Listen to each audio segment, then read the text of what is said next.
ಗೋಷ್ಠಿಯ ನಿರ್ದೇಶಕರೇ ಹಾಗೂ ನನ್ನ ಸಹೋದರ ಸಹೋದರಿಯರೇ, ಈಗಾಗಲೇ ಯೋಗ ಪಥವನ್ನ ಪ್ರವೇಶಿಸಲಿಕ್ಕೆ ಬೇಕಾಗಿರ್ತಕ್ಕಂತಹ ಒಂದು ಅರ್ಹತೆಗಳನ್ನು ಹೊಂದಿ ಯೋಗ ಮಾರ್ಗವನ್ನ ಪ್ರವೇಶ ಮಾಡತಕ್ಕಂತಹ ಒಂದು ಅಂತಿಮ ಘಟ್ಟ ಪ್ರವೇಶಕ್ಕೆ ನಾವು ಬಂದು ನಿಂತಿದ್ದೇವೆ. ಹೇಳದಲ್ಲ ಈಗ ನಮ್ಮ ನಿರ್ದೇಶಕರು, ನಾಕ್ ದ ಡೋರ್ ವಿಲ್ ಓಪನ್ ಅಂತ. ಇಂತಹ ಯೋಗ ಮಾರ್ಗವನ್ನ ಪ್ರವೇಶಿಸ್ಲಿಕ್ಕೂ ಕೂಡ ಎಲ್ಲರೂ ಒಂದೇ ಹಾದಿಯಿಂದ ಬರ್ತಾರೆ ಅಂತ ಹೇಳೋದಕ್ಕಾಗಲ್ಲ. ಯಾಕೆಂದ್ರೆ ಈಗಾಗಲೇ ನಮ್ಗೆ ಥಿಯೋಸಾಫಿಕಲ್ ಸೊಸೈಟಿಯ ಒಂದು ವಾಂಗ್ಮಯ ನಮ್ಗೆ ಸಾಕಷ್ಟು ಜ್ಞಾನವನ್ನ ಕೊಟ್ಟಿದೆ. ಎಷ್ಟು ಮಾರ್ಗಗಳಿದೆ ಅಂದ್ರೆ ಒಂದು ಅರ್ಥದಲ್ಲಿ ಪ್ರಪಂಚದಲ್ಲಿ ಎಷ್ಟು ಜನರಿದ್ದೇವೋ ಅಷ್ಟೂ ಮಾರ್ಗಗಳಿವೆ. ಎಷ್ಟು ಮಾರ್ಗ? ಎಷ್ಟು ಜನ ಇದ್ದೇವೋ ಅಷ್ಟೂ ಮಾರ್ಗಗಳಿದೆ ಅಂತ ಹೇಳ್ತಾರೆ ಇನ್ನೊಂದು ಅರ್ಥದಲ್ಲಿ ನೋಡಿದ್ರೆ.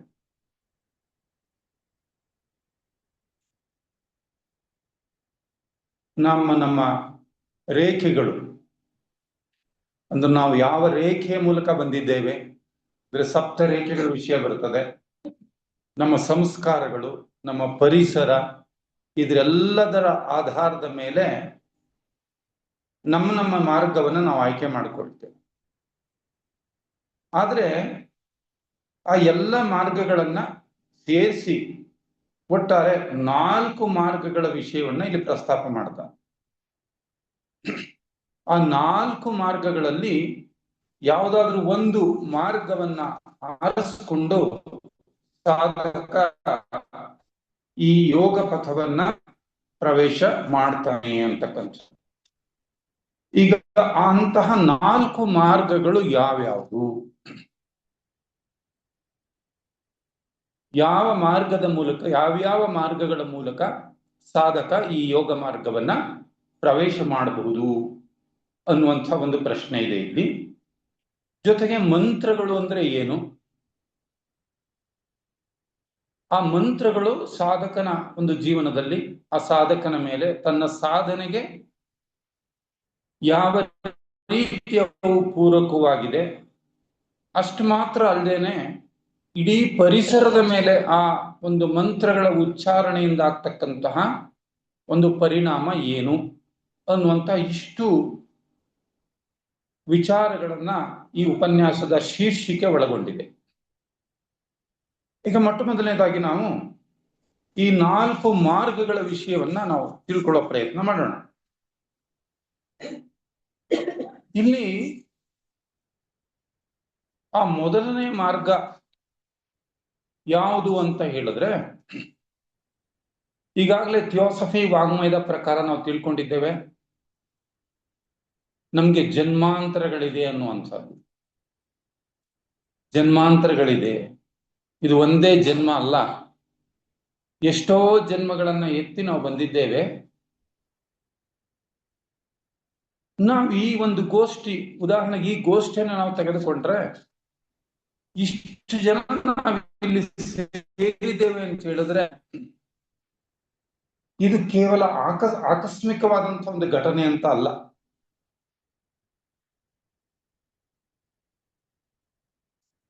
ಇಲ್ಲಿ ಯಾವುದು ಕೂಡ ಈ ಅಧ್ಯಾತ್ಮದ ಒಂದು ಡಿಕ್ಷನರಿನಲ್ಲಿ ಆಕ್ಸಿಡೆಂಟಲ್ ಅಂಡ್ ಅನ್ಎಕ್ಸ್ಪೆಕ್ಟೆಡ್ ಅನ್ನುವಂಥ 2 ಶಬ್ದಗಳು ಅಧ್ಯಾತ್ಮದ ಡಿಕ್ಷನರಿನಲ್ಲೇ ಇಲ್ಲ ಅಂತ ಹೇಳ್ತಾರೆ. ಆಕಸ್ಮಿಕ ಮತ್ತು ಅನಿರೀಕ್ಷಿತ ಅನ್ನುವಂಥ ಶಬ್ದಗಳು ಅಧ್ಯಾತ್ಮದ ಒಂದು ಡಿಕ್ಷನರಿನಲ್ಲಿ ಅವಿಲ್ಲ ಶಬ್ದಗಳು ಅಂತ ಹೇಳ್ತಾರೆ. ಯಾಕೆ ಹಾಗೆ ಹೇಳಿದ್ದಾರೆ ಅಂದ್ರೆ ಎವ್ರಿಥಿಂಗ್ ಈಸ್ ಎಕ್ಸ್ಪೆಕ್ಟೆಡ್, ಎಲ್ಲವೂ ನಿರೀಕ್ಷಿತವೆ, ಎಲ್ಲವೂ ಪ್ಲಾನ್. ಆ ಪ್ಲಾನ್ ಪ್ರಕಾರನೇ ಎಲ್ಲವೂ ಕೂಡ ನಡೀತಾ ಇದೆ ಅನ್ನುವಂಥದ್ದು. ಈ ದೃಷ್ಟಿಯಲ್ಲಿ ನಾವಿಲ್ಲೆಲ್ಲರೂ ಸೇರ್ಕೊಂಡಿದ್ದೇವೆ ಅಂದ್ರೆ ಅದಕ್ಕೊಂದು ಪ್ಲಾನ್ ಇದೆ. ಅದನ್ನ ಈ ಮೊದಲನೇ ಮಾರ್ಗ ನಮ್ಗೆ ಹೇಳುತ್ತೆ. ಏನ್ ಹೇಳ್ತದೆ ಈ ಮೊದಲನೇ ಮಾರ್ಗ ಅಂದ್ರೆ, ಈ ಮಾರ್ಗದಲ್ಲಿ ಆಸಕ್ತಿ ವಹಿಸಿದ್ದಂತಹ ಏನು ಪವಿತ್ರಾತ್ಮರಿದ್ರೋ ಅಂತಹವರ ಮುಖಾಂತರ ಅವರ ಒಂದು ಸಹವಾಸ ಅಥವಾ ಅಂತಹವರ ಒಂದು ಸತ್ಸಂಗ, ಸಂಪರ್ಕ ಅಥವಾ ಅವರ ಸಹಾಯದ ಮೂಲಕ ಈ ಮಾರ್ಗಕ್ಕೆ ಬರುವಂಥದ್ದು ಒಂದು ಮಾರ್ಗ ಅಂತ. ಈಗ ನಮ್ಮಲ್ಲಿ ಬಹಳ ವಿಶೇಷವಾಗಿದು ಈ ಘಟನೆ ನಡೆದಿರುತ್ತೆ. ಈ ಮೊದಲನೇದು ಬಹಳ ಹೆಚ್ಚು ಜನರ ಜೀವನದಲ್ಲಿ ಇದು ನಡೆಯುತ್ತೆ ಅಂತ ನಾನು ಅಂದುಕೊಳ್ತೀನಿ. ನಮ್ಮನ್ನು ಯಾರೋ ಪ್ರೇರೇಪಿಸ್ತಾರೆ, ಯಾರೋ ನಮ್ಮ ಮೇಲೆ ಪ್ರಭಾವವನ್ನ ಬೀರ್ತಾರೆ. ಅವರ ಒಂದು ಒತ್ತಡದಿಂದಲೋ ಅವರ ಒಂದು ಪ್ರೇರಣೆಯಿಂದಲೋ ನಾವು ಇಂತಹ ಒಂದು ಮಾರ್ಗಕ್ಕೆ ಬರ್ತೇವೆ. ಆದರೆ ಈ ತಕ್ಷಣದಲ್ಲಿ, ಈ ಜನ್ಮದಲ್ಲಿ ಅದು ನಡೆದಂಥ ಒಂದು ಘಟನೆ ಅಂತ ನಾವು ಭಾವಿಸ್ಕೊಳ್ಳುವಂಗಿಲ್ಲ. ನಮ್ಮ ಹಿಂದಿನ ಎಷ್ಟೋ ಜನ್ಮಗಳಲ್ಲಿ ಇಂತಹ ಒಂದು ಉನ್ನತ ಮಾರ್ಗದಲ್ಲಿ ನಡೀತಾ ಇದ್ದಂಥವರ ಒಂದು ಪ್ರಭಾವಕ್ಕೆ ನಾವು ಒಳಗಾಗಿರಬಹುದು. ಯಾರೋ ಒಬ್ರು ಈ ಆಂತರಿಕ ಶಕ್ತಿಗಳ ಬಗ್ಗೆ ಸಾಕಷ್ಟು ಜ್ಞಾನವುಳ್ಳಂತಹ ಒಬ್ಬ ಮಠಾಧಿಪತಿಯಾಗಿರಬಹುದು, ಅಥವಾ ಒಬ್ಬ ಸನ್ಯಾಸಿ ಅಥವಾ ಸನ್ಯಾಸಿನಿ ಆಗಿರಬಹುದು, ಅಥವಾ ಮಹಾಸಾಧ್ವಿಮಣಿ ತೆರೇಸಾ ಅಂಥವರ ಒಂದು ಸಂಪರ್ಕ ಇರಬಹುದು. ಅಂಥವರ ಸಂಪರ್ಕ ನಮಗೆ ಸಿಕ್ಕಿದೆ ಯಾವುದೋ ಜನ್ಮಗಳಲ್ಲಿ.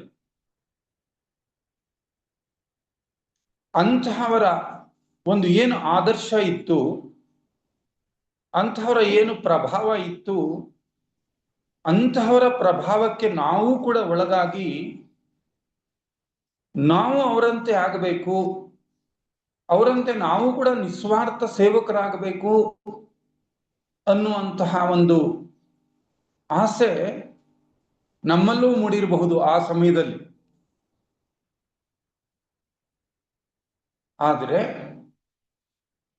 ಆಗಿನ ನಮ್ಮ ಒಂದು ಪ್ರಜ್ಞಾ ಮಟ್ಟ,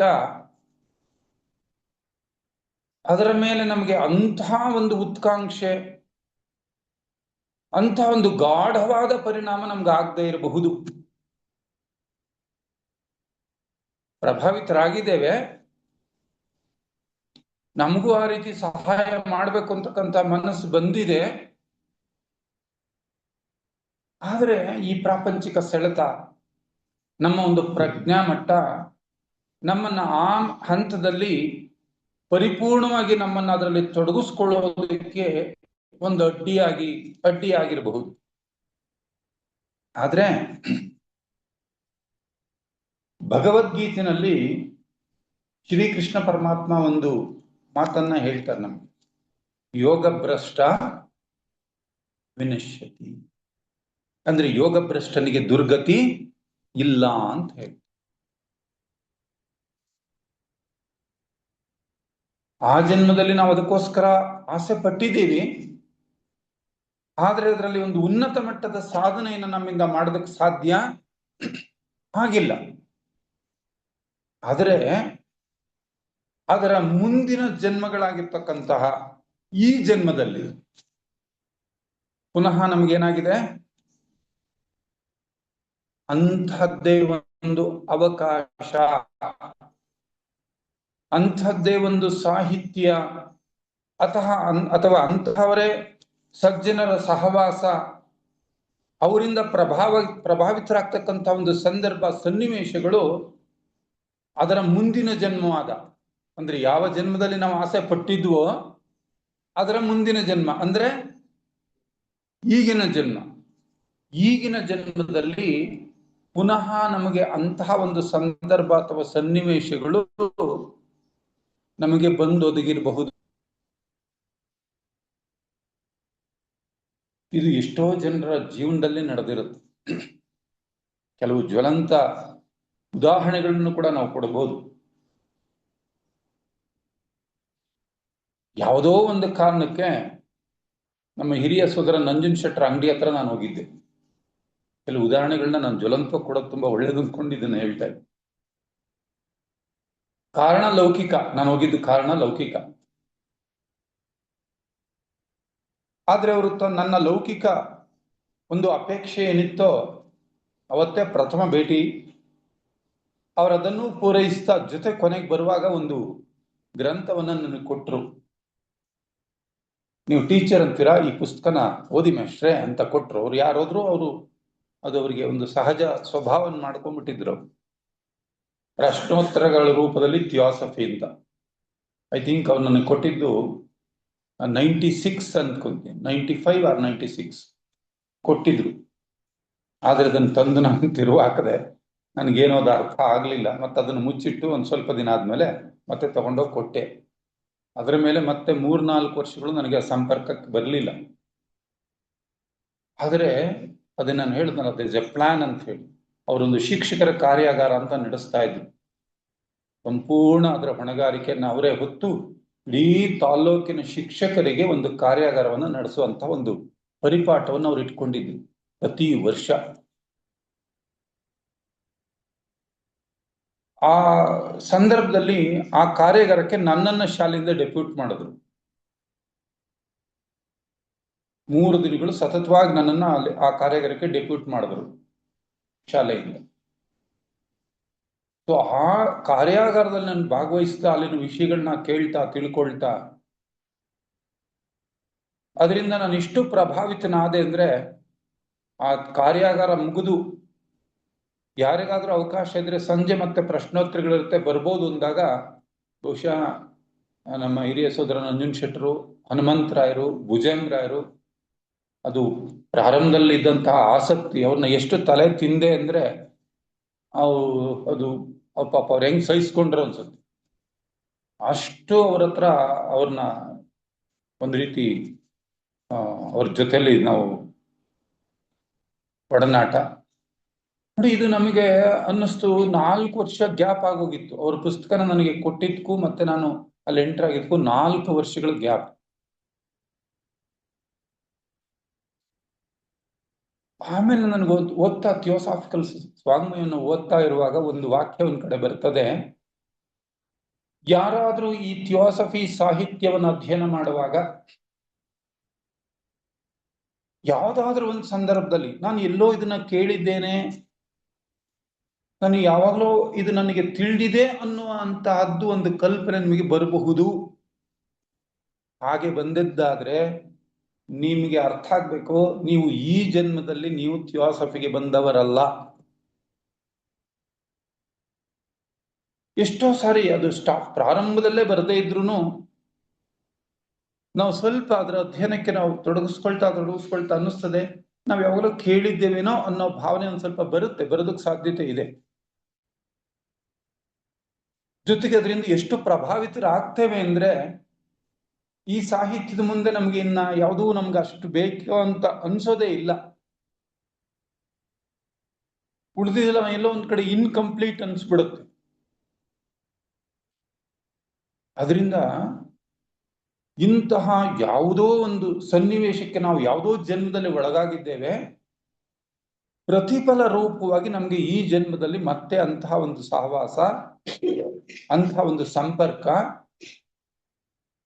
ನಮಗೆ ಒದಗಿ ಪುನಃ ನಾವು ಥಿಯೋಸಾಫಿಕಲ್ ಸೊಸೈಟಿನಲ್ಲಿ ಸದಸ್ಯರಾಗುವಂತಹ ಒಂದು ಸುಯೋಗ ಅಥವಾ ಈ ಯೋಗ ಮಾರ್ಗವನ್ನ ಪ್ರವೇಶ ಮಾಡತಕ್ಕಂತಹ ಒಂದು ಸುಯೋಗ ನಮಗೆ ಒದಗಿದೆ.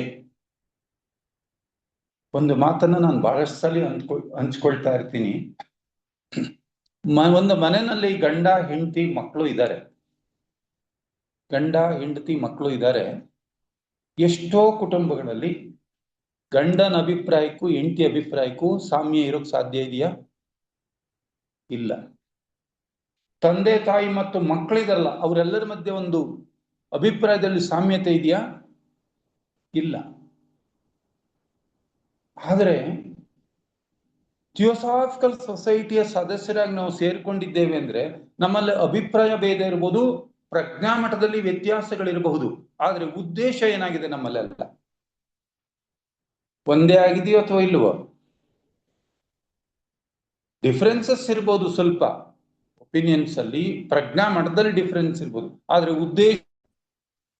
ಸೊ ನಾನು ಅಂದ್ಕೊಳ್ತೀನಿ ಬಹಳಷ್ಟು ಸಾರಿ ನಾವೆಲ್ಲ ಇಲ್ಲಿ ಒಟ್ಟಿಗೆ ಸೇರಿದ್ದು ನಾನು ನನ್ನ ಗಂಡ ಅಥವಾ ನಾನು ನನ್ನ ಹೆಂಡತಿ, ನಾನು ನನ್ನ ಮಕ್ಕಳು ಸೇರ್ಕೊಂಡಿದೀವಲ್ಲ, ಅದು ಯಾವ ಸಂಬಂಧ? ಕರ್ಮ ಸಂಬಂಧ. ಅದು ಕರ್ಮ ಸಂಬಂಧ. ಕರ್ಮ ಸಂಬಂಧ ಕಂಪ್ಲೀಟ್ ಆಯ್ತು ಅಂದ್ರೆ ನಾನು ಯಾರೋ ಆಗ್ಬೋದು, ನನ್ನ ಹೆಂಡತಿ ನನ್ನ ಮಕ್ಕಳು ಯಾರೋ ಆಗ್ಬೋದು. ಆದ್ರೆ ನಾವು ನೀವು ಇಲ್ಲಿ ಸೇರ್ಕೊಂಡಿದೀವಲ್ಲ, ಇದು ಯಾವ ಸಂಬಂಧ? ಆತ್ಮ ಸಂಬಂಧ. ಇದೇನಾಗ್ತದೆ, ಜನ್ಮಕ್ಕೂ ಜನ್ಮಕ್ಕೂ ಕೂಡ ಏನಾಗ್ತಾ ಹೋಗ್ತದೆ, ಇನ್ನೂ ಕೂಡ ಬಲವಾಗ್ತಾ ಹೋಗ್ತದೆ, ಗಟ್ಟಿ ಆಗ್ತಾ ಹೋಗ್ತದೆ. ಇದು ಆತ್ಮ ಸಂಬಂಧ ಅನ್ನುವಂಥ. ಈ ಹಿನ್ನೆಲೆಯಲ್ಲಿ ನಾವು ಯೋಚನೆ ಮಾಡಿದ್ರೆ ಇದು ಒಂದು ಮಾರ್ಗ ಅಂತ ಹೇಳ್ತಾರೆ.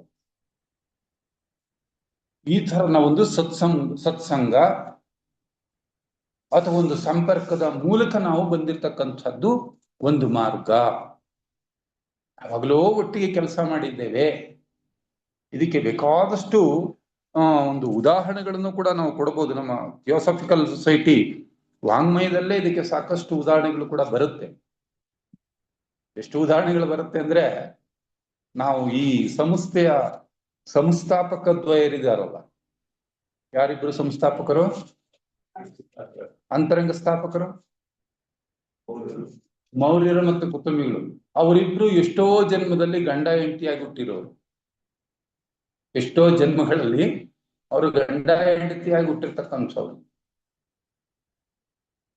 ನೋಡಿ, ಅವರಿಬ್ರು ಕೂಡ ಒಂದು ಆತ್ಮ ಎರಡು ದೇಹದ ರೀತಿಯಲ್ಲಿ ಕೆಲಸ ಮಾಡ್ತಾ ಇರ್ತಕ್ಕಂಥದ್ದು. ಜೊತೆಗೆ ಯಾವಾಗ HPB ಅವರು ಸೀಕ್ರೆಟ್ ಡಾಕ್ಟ್ರಿನ್ ಗ್ರಂಥವನ್ನ ಬರೆದ್ರೋ, ಆ ಗ್ರಂಥವನ್ನ ಬರೆದಂತಹ ಸಂದರ್ಭದಲ್ಲಿ ಅದಕ್ಕೆ ವಿಮರ್ಶೆ ಬರಲಿಕ್ಕೆ ಯಾರ ಕೈಗೊತ್ತು ಗ್ರಂಥ? ಅನಿ ಬೆಸೆಂಟ್ ಅವ್ರ ಕೈಗೊತ್ತು. ಅದನ್ನು ಓದಿದ ತಕ್ಷಣ ಅವ್ರು ಎಲ್ಲಿಗೆ ಬಂದ್ರು? ಯಾರ ಹತ್ರ ಬಂದ್ರು? HPB ಅವ್ರ ಹತ್ರ ಬಂದ್ರು. ಬಂದ ತಕ್ಷಣ ಮೊದಲನೇ ಉದ್ಗಾರ ಏನಾಗಿತ್ತು HPB ಅವ್ರದ್ದು? ಏಕೆ ಇಷ್ಟು ತಡ ಮಾಡಿ ಬಂದೆ ಪ್ರಿಯಳೆ ಅಂದ್ರು. ಮೊದಲನೇ ಅವ್ರ ಮುಖ ನೋಡಿದ ತಕ್ಷಣ ಅವ್ರು ಬೇರೆ ಇನ್ನೇನು ಹೇಳಲಿಲ್ಲ, ಇಷ್ಟು ತಡ ಮಾಡಿ ಬಂದೆಯಾ ಪ್ರಿಯಳೆ ಅಂದ್ರು. ಅಂದ್ರೆ ಈ ಸಂಬಂಧ ಈ ಜನ್ಮದ ಎಷ್ಟೋ ಜನ್ಮಗಳ ಸಂಬಂಧ, ಎಷ್ಟೋ ಜನ್ಮಗಳ ಸಂಬಂಧ. ಇದಕ್ಕೆ ಸಾಕಷ್ಟು ಎಕ್ಸಾಂಪಲ್ ಸಿಗ್ತದೆ. ಬಹುಶಃ ಬುದ್ಧರ ಜೀವನದಲ್ಲಿ ನಾವು ನೋಡ್ತೇವೆ, ಬುದ್ಧರ ಜೀವನದಲ್ಲಿ 3 ಮಹಾ ದೊಡ್ಡ ಘಟನೆಗಳು ಒಂದೇ ದಿನ ನಡೆದಿದೆ. ಯಾವ್ದದು? ಯಾವತ್ತು? ವೈಶಾಖ ಪೂರ್ಣಿಮೆಯಂದು ನಡೆದಿರ್ತಕ್ಕಂಥದ್ದು 3 ಘಟನೆಗಳು. ಆದ್ರೆ ಇನ್ನೂ ಅದಕ್ಕೆ ಘಟನೆಗಳಿಗೆ ಕೆಲವು ಅಡಿಷನ್ಸ್ ಮಾಡ್ಬೋದು. ನನಗೆ ಇತ್ತೀಚೆಗೆ ಒಬ್ಬ ಹಿರಿಯವರಿಂದ ನನಗೆ ಗೊತ್ತಾಯ್ತದು, ಆ 3 ಘಟನೆಗಳು ನಡೆದಿದ್ದು ಮಾತ್ರ ಅಲ್ಲ, ಆ ದಿನವೇ ಹೆಂಡತಿ ಯಶೋಧರ, ಅವರ ಪತ್ನಿ ಯಶೋಧರ, ಸಾರಥಿ ಚೆನ್ನ, ಅವರ ರಥವನ್ನ ಎಳಿತಾ ಇದ್ದಂತಹ ಕುದುರೆ ಕಂತಕ, ಅವರ ಮೊದಲನೇ ಶಿಷ್ಯ ಆನಂದ, ಇವರು ಕೂಡ ಅದೇ ದಿನ ಹುಟ್ಟಿದ್ದಾರೆ. ಈ 3 ಜನನು ಕೂಡ, ಯಶೋಧರೆ, ಕಂತಕ, ಚೆನ್ನ, ಆನಂದ, ಈ 3 ಜನವು ಕೂಡ ಅದೇ ದಿನ ಜನ್ಮ ತೆಗೆದುಕೊಳ್ತಕ್ಕಂಥ ಒಂದು ವ್ಯವಸ್ಥೆ ಆಗಿದೆ. This is the cosmic planning ಅಂತಾರೆ. Cosmic planning.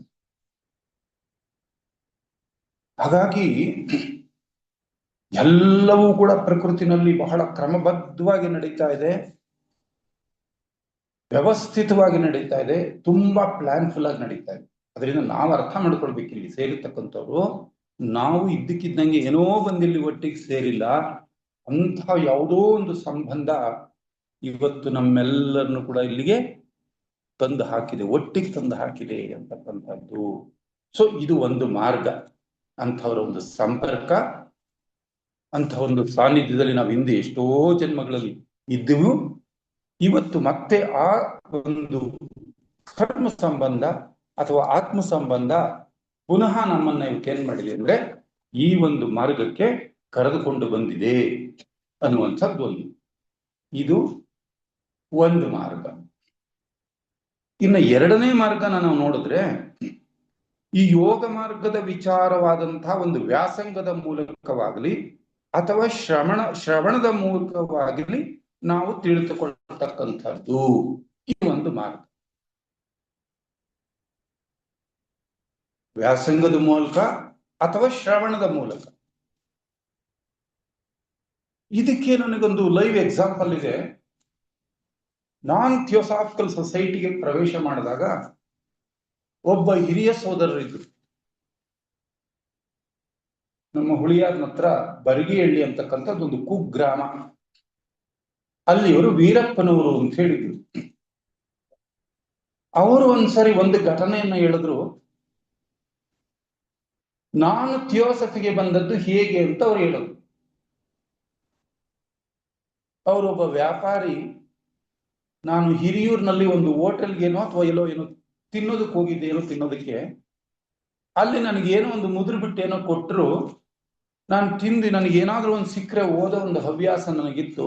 ಅದನ್ನ ನೋಡ್ತಾ ಇದ್ರೆ ಥಿಯೋಸಫಿಕಲ್ ಸೊಸೈಟಿಯ ವಿಚಾರಗಳಿದ್ದಂಥ ಒಂದು ಹಾಳೆ ಅದು ನನಗೆ ಸಿಕ್ತು. ಅದು ನೋಡ್ತಾ ಓದ್ತಾ ನಾನು ಪ್ರಭಾವಿತನಾಗಿ ಇದು ಎಲ್ಲಿದೆ ಅಂತ ತಿಳ್ಕೊಂಡು ನಾನು ಥಿಯೋಸಾಫಿಕಲ್ ಸೊಸೈಟಿಯ ಸಂಪರ್ಕಕ್ಕೆ ಬಂದೆ. ಆಮೇಲೆ ಸೋದರ ನಂಜುಂಡ ಶೆಟ್ಟರ ಸಂಪರ್ಕಕ್ಕೆ ಬಂದೆ ಅಂತ ಹೇಳಿ ಅವರ ಜೀವನ ಸುಮಾರು 94 ವರ್ಷಗಳ ಕಾಲ ಬದುಕಿದ್ರವರು. ನಾನು ಥಿಯೋಸಾಫಿಕಲ್ ಸೊಸೈಟಿಗೆ ಸೇರಿದಾಗ ಆಗ್ಲೇನೆ ಅವರು ಒಂದು 80ರ ದಶಕಗಳಲ್ಲಿ ಇದ್ದಂಥವ್ರು. ಪ್ರತಿ ವಾರ ಸುಮಾರು 15-20 ಕಿಲೋಮೀಟರ್ ದೂರದ ಊರಿಗೆ ಸೈಕಲ್ ತಗೊಂಡೋಗಿ ಅವರು ವಾರ್ಡನ್ಶಿಪ್ ಮಾಡ್ಕೊಂಡು ಬರ್ತಾ ಇದ್ರು. ಶ್ರೀರಾಮ್ಪುರ ಅಂತ ಹುಳಿಯಾರ್ನ ಹತ್ರ, ಅಲ್ಲಿಗೆ ಬರೋರು. ಅಲ್ಲಿ ವಾರ್ಡನ್ ಆಗಿ ಕೆಲಸ ಮಾಡಿದ್ರು. ಇಡೀ ಜೀವನ ಥಿಯೋಸಾಫಿಕಲ್ ಸೊಸೈಟಿಗೆ ಮುಡುಪಾಗಿತ್ತು. ಬರೀ ಒಂದು ಪಾಂಪ್ಲೆಟ್ ಅವರ ಮೇಲೆ ಪ್ರಭಾವ ಬೀರು. ಲೆಡ್ಬೀಟರ್ ಅವರೇ ಒಂದು ಎಕ್ಸಾಂಪಲ್ ಕೊಡ್ತಾರೆ ಅವರ ಜೀವನದಲ್ಲಿ.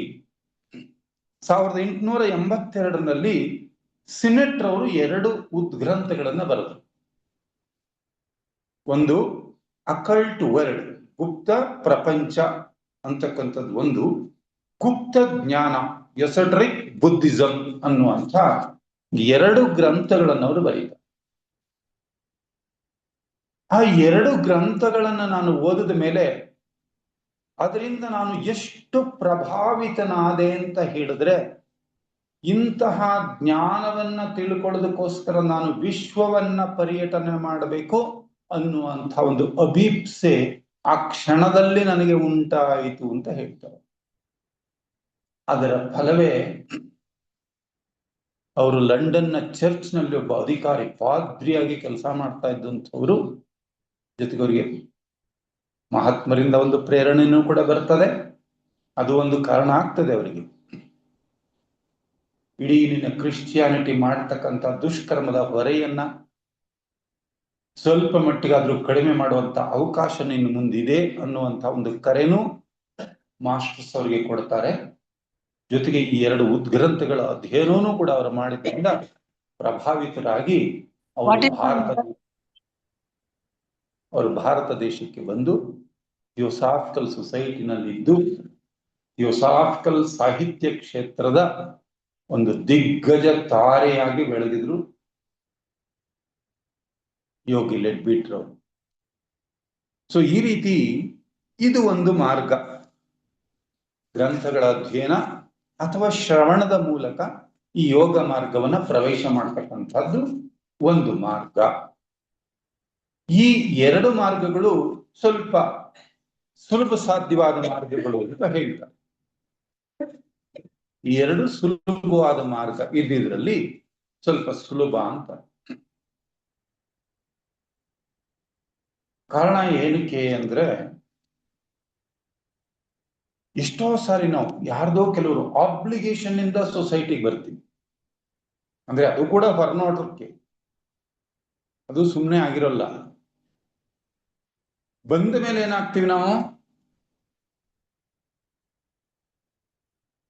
ಇಲ್ಲಿಯ ಒಂದು ಸಾಹಿತ್ಯ, ಇಲ್ಲಿಯ ಒಂದು ವಿಚಾರಗಳನ್ನ ತಿಳ್ಕೊಳ್ತಾ ಇಂಥದ್ರಿಂದ ಇಷ್ಟು ದಿನ ಹೊರಗುಳಿದ್ಬಿಟ್ನಲ್ಲ ಅಂತ ಎಷ್ಟೋ ಸರಿ ನಮ್ಗೆ ವ್ಯಥೆ ಆಗಿರುತ್ತೆ ಪ್ರಾರಂಭದ ಘಟ್ಟದಲ್ಲಿ.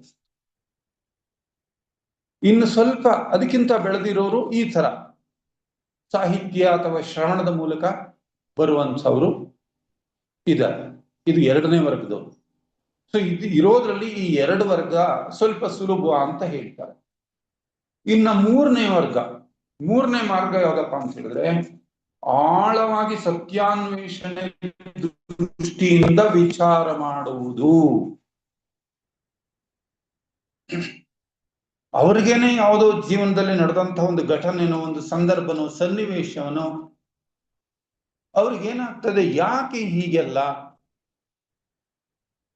ಏನಿದೆಯಲ್ಲ, ಇದಕ್ಕೇನಾದ್ರೂ ಅರ್ಥ ಇದೆಯಾ, ಜೀವನಕ್ಕೊಂದು ಉದ್ದೇಶ ಇದೆಯಾ ಅನ್ನುವಂತಹ ಯಾವುದೋ ಒಂದು ಪ್ರಶ್ನೆ ಅವರನ್ನ ಕಾಡ್ಲಿಕ್ಕೆ ಶುರು ಆಗ್ಬೋದು. ಆಗ ಉತ್ತರಕ್ಕೋಸ್ಕರ ಹೊರಗಡೆಗೆ ಪರದಾಡದೇನೆ ಅವರು ಆಳವಾಗಿ ವಿಚಾರ ಮಾಡ್ತಕ್ಕಂಥ ಒಂದು ಸನ್ನಿವೇಶಕ್ಕೆ ತಮ್ಮನ್ನ ತಾವು ಒಳಗು ಮಾಡಿಕೊಳ್ಳಬಹುದು. ಹಾಗಾಗಿ ಇಂತಹ ಒಂದು ವಿಚಾರ ಶಕ್ತಿಯಿಂದ ಆ ವಿಷಯದ ಆಳಕ್ಕೆ ಇಳಿದು ಆ ಸತ್ಯ ದರ್ಶನವನ್ನ ಮಾಡತಕ್ಕಂತಹ ಕೆಲವರು ಇದ್ದಾರೆ. ಆದ್ರೆ ಇಂಥವ್ರ ಸಂಖ್ಯೆ ಬಹಳ ಕಡಿಮೆ ಅಂತ. ಇದು ಬಹಳ ಕಷ್ಟಕರವಾದಂಥದ್ದು. ಈ ಮಾರ್ಗವನ್ನು ಆಯ್ಕೆ ಮಾಡಿಕೊಳ್ತಕ್ಕಂಥವರ ಒಂದು ಸಂಖ್ಯೆಯು ಕೂಡ ಬಹುಶಃ ಕಡಿಮೆ ಇದೆ ಅಂತ ಹೇಳ್ತೀವಿ. ಸೊ ಇದು ಒಂದು ಮಾರ್ಗ. ಇನ್ನು ನಾಲ್ಕನೇದೊಂದು ಮಾರ್ಗ ಇದೆ. ಬಹಳ ಕಾಲ ಪಟ್ಟು ಹಿಡಿದು ಸದ್ಗುಣಗಳನ್ನ ಅಭ್ಯಾಸ ಮಾಡಿ ಅವುಗಳನ್ನ ಮೈಗೂಡಿಸ್ಕೊಳ್ಳುವ ಮೂಲಕ ಯೋಗ ಮಾರ್ಗವನ್ನ ಪ್ರಾರಂಭಿಸ್ತಕ್ಕಂಥದ್ದು. ಇದು ಒಂದು ಮಾರ್ಗ. ಇದು ಒಂದು ಮಾರ್ಗ ಇದೆ. ಸದ್ಗುಣಗಳನ್ನ ಪಟ್ಟು ಹಿಡಿದು ಸಾಧಿಸ್ತಕ್ಕಂಥದ್ದು. ಈ ವರ್ಚ್ಯೂಸ್ ಒಂದು ಮಾತು ಹೇಳ್ತಾರೆ, ಮನಿ comes and goes, money comes and goes, virtues comes and ಗ್ರೂಸ್. ಇದು ಬರುತ್ತೆ ಮತ್ತೆ ಹೋಗುತ್ತೆ, ಆದ್ರೆ ವರ್ಚ್ಯೂಸ್ ಕಮ್ಸ್ ಅಂಡ್ ಗ್ರೋಸ್. ಇಂತಹ ಯಾವುದೋ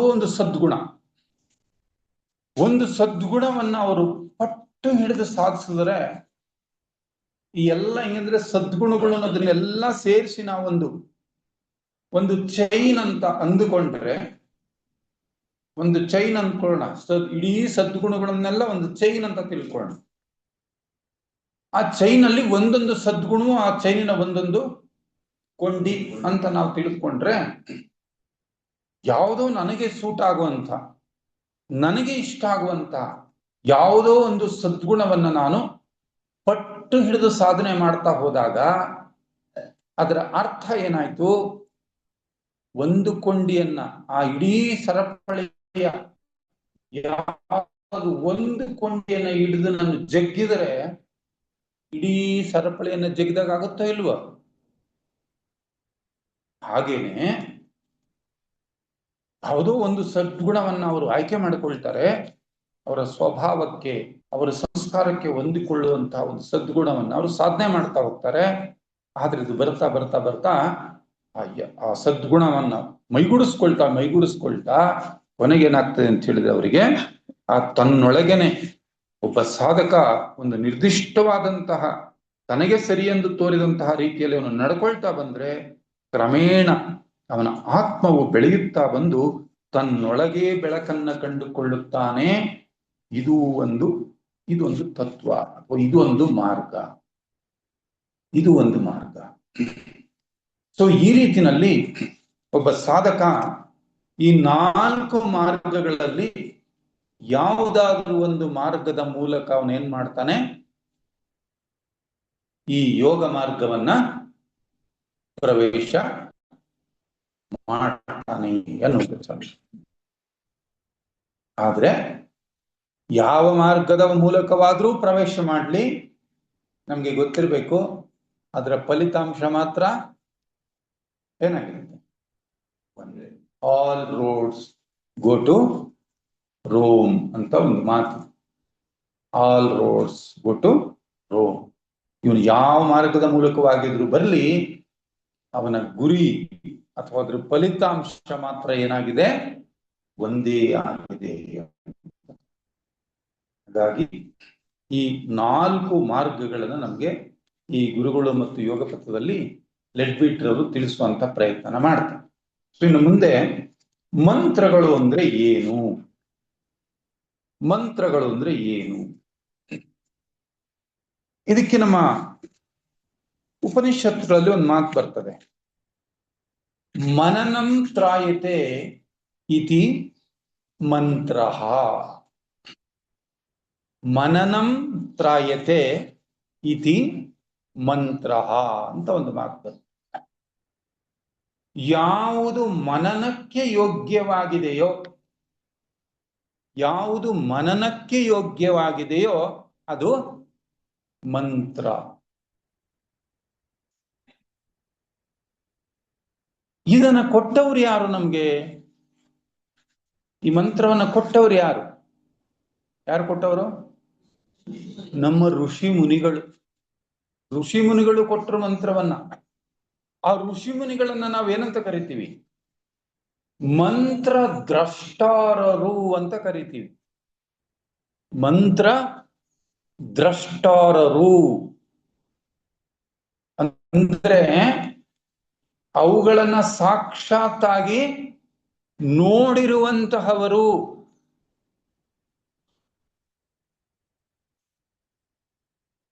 ಸಾಕ್ಷಾತ್ತಾಗಿ ಅವರು ಅನುಭವಿಸಿರುವಂತಹವರು, ಆಳವಾದ ತಮ್ಮ ಅನುಭವ ಪ್ರಜ್ಞೆಯಿಂದ ಸ್ವತಃ ಅದನ್ನ ದರ್ಶಿಸಿರುವಂತಹವರು, ಅಂಥವ್ರು ಕೊಟ್ಟಿರುವಂತಹ ಮಂತ್ರಗಳು ಅಂತ ಹೇಳಿದ್ರೆ.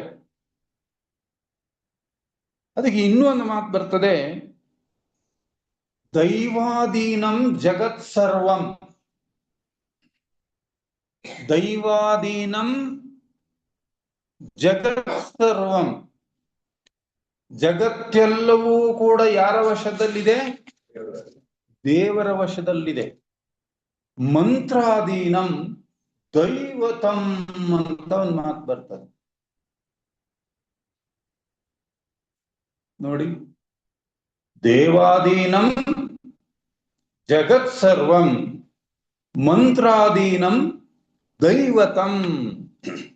ಈ ಜಗತ್ತು ಅನ್ನುವಂಥದ್ದು ಆ ದೇವರ ಅಧೀನದಲ್ಲಿ, ದೇವರು ಮಂತ್ರಗಳ ಅಧೀನ ಅಂತ ಹೇಳುದು.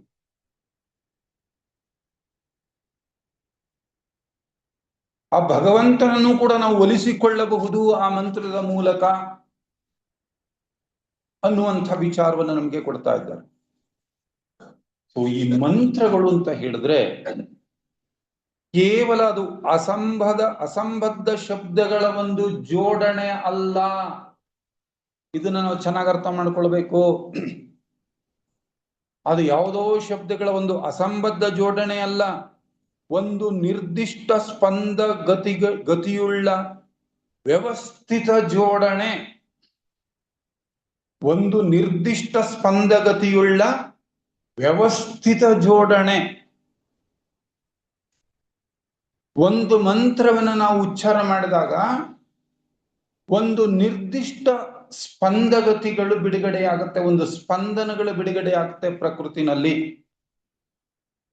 ಅದಕ್ಕೊಂದು ನಿರ್ದಿಷ್ಟವಾದ ಪರಿಣಾಮವನ್ನ ಇರುತ್ತೆ.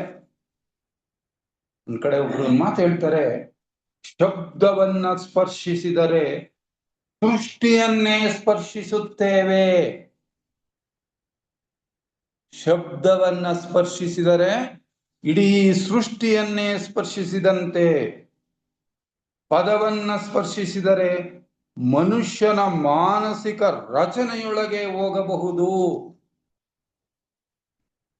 ಪದವನ್ನ ಸ್ಪರ್ಶಿಸಿದರೆ ಮಾನವನ ಮಾನಸಿಕ ರಚನೆಯೊಳಗೆ ಹೋಗಬಹುದು. ಅಂದ್ರೆ ಅರ್ಥ, ಶಬ್ದವನ್ನ ನಾವು ನಿರ್ಲಕ್ಷಿಸುವಂತಿಲ್ಲ. ಶಬ್ದವನ್ನ ನಾವು ನಿರ್ಲಕ್ಷಿಸುವಂತಿಲ್ಲ. ಅದು ಎಲ್ಲವನ್ನೂ ಕೂಡ ಪ್ರಭಾವಿಸುತ್ತದೆ. ಶಬ್ದಕ್ಕೆ ಎಲ್ಲವನ್ನೂ ಪ್ರಭಾವಿಸುವಂತಹ ಒಂದು ಶಕ್ತಿ ಇದೆ. ಇದು ನಮ್ಮ ಅನುಭವಕ್ಕೆ ಬಂದಿರೋದಿಲ್ವ ನಮ್ಮ ಜೀವನದಲ್ಲಿ? ನೋಡಿ, ಎರಡು ಶಬ್ದಗಳನ್ನು ನಾವು ಉದಾಹರಣೆಗೆ ತೆಗೆದುಕೊಳ್ಳೋಣ. ಸುಶ್ರಾವ್ಯವಾಗಿ ಹಾಡ್ತಾ ಇರ್ತಕ್ಕಂತಹ ಒಂದು ಸಂಗೀತ ಇದೆಯಲ್ಲ, ಅದು ಕೂಡ ಒಂದು ಶಬ್ದ.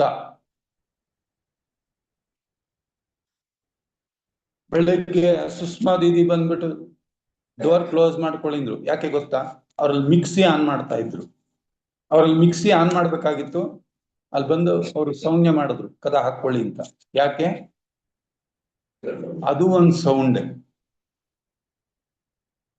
ಸುಶ್ರಾವ್ಯವಾದ ಸಂಗೀತ ಯಾವ ರೀತಿ ಪ್ರಭಾವನ ಬೀರುತ್ತೆ, ಅಥವಾ ಯಾವುದೋ ಒಂದು ಕಾರ್ಖಾನೆಯಿಂದ ಬರ್ತಕ್ಕಂಥ ಶಬ್ದ ನಮ್ಮನ್ನು ಯಾವ ರೀತಿ ಪ್ರಭಾವಿಸುತ್ತೆ, ಎರಡೂ ಅದರ ಪ್ರಭಾವವನ್ನು ಉಂಟು ಮಾಡ್ತದೆ.